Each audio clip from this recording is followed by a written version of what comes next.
ভাই একটা পেঁপে দেন তো। আচ্ছা ভাই, পেই না। আলে ভাই, ভাই, এইটা না, এইটা নিয়ে যান, অনেক ভালো হবে।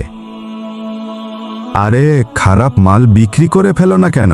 এটা কি আমি পরে খাবো? হ্যাঁ, রমজান মাসে তো মানুষ ভালো কিছুই খেতে চায়, ওই জন্য আর কি ভালো কিছু দিলাম। ভালো কিছু দিতে হবে না, বের হও আমার দোকান থেকে, যা।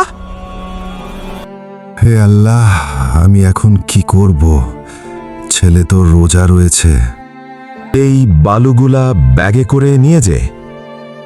এই ভিডিওর জন্য কি আপনারা লাইক সাবস্ক্রাইব করতে পারবেন না? যদি না পারেন তাহলে বাবা মায়ের জন্য তো লাইক সাবস্ক্রাইব করুন।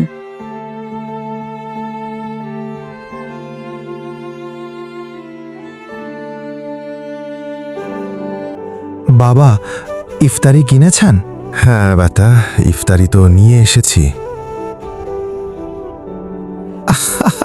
আরে বাহ, কলা ও পেঁপে, অনেক মজা করে খাবো আজকে ইফতারি।